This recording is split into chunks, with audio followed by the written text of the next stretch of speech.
నమస్కారం. సంవత్సరంలో మనకు 24 ఏకాదశులు వస్తాయి. ఇందులో అత్యంత విశిష్టమైనవి తొలి ఏకాదశి, వైకుంఠ ఏకాదశి. ఇవి కాకుండా విజయ, భీష్మ, పద్మ, కామతి, రామ ఏకాదశులు కూడా విశిష్టమైనవే. అయితే ఆషాఢమాస శుక్ల ఏకాదశిని తొలి ఏకాదశి లేదా శయన ఏకాదశి అని అంటారు.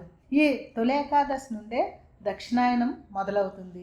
ఈ రోజు నుండి పీఠాధిపతులు చాతుర్మాస దీక్ష ప్రారంభిస్తారు.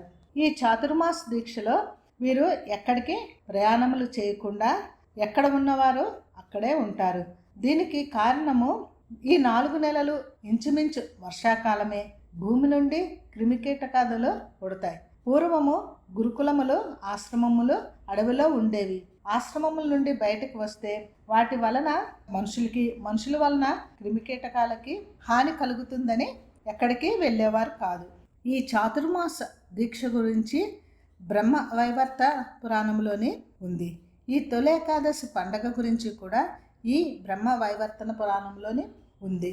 ఉత్తరాయణంలో కన్నా దక్షిణాయనంలోనే పండుగలు ఎక్కువగా ఉంటాయి కాబట్టి దానికి ఈ ఏకాదశి నాంది కాబట్టి దీనిని తొలి ఏకాదశి అని అన్నారు. అన్ని ఏకాదశులలోని ఈ తొలి ఏకాదశి అంటే విష్ణువుకి చాలా ఇష్టము.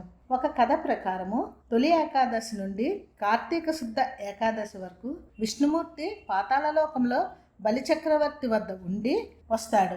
ఇంకా రెండో కథ ప్రకారము విష్ణుమూర్తి ఈ 4 నెలలు క్షీరసాగరంలోని శేషసాయిపై పడుకొని కార్తీక శుద్ధ ఏకాదశికి మేల్కుంటాడు. అందువల్లనే ఈ ఏకాదశిని దేవశయని ఏకాదశి అని పేరు వచ్చింది. ఈ ఏకాదశి రోజున లక్ష్మీదేవి శ్రీ మహావిష్ణువు పాదములు ఒత్తుచుండగా శంఖచక్ర గదా పద్మములు ధరించిన ఆదిశేషునిపై శయనించి ఉన్న విష్ణుమూర్తిని పూజించాలి.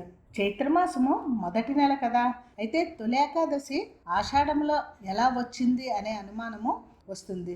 ఇప్పుడు మనకు ఋతువులు 6 ఉన్నాయి, కానీ వేదకాలంలోనే వర్ష, హేమంత, వసంత ఋతువులు మాత్రమే ఉండేవి.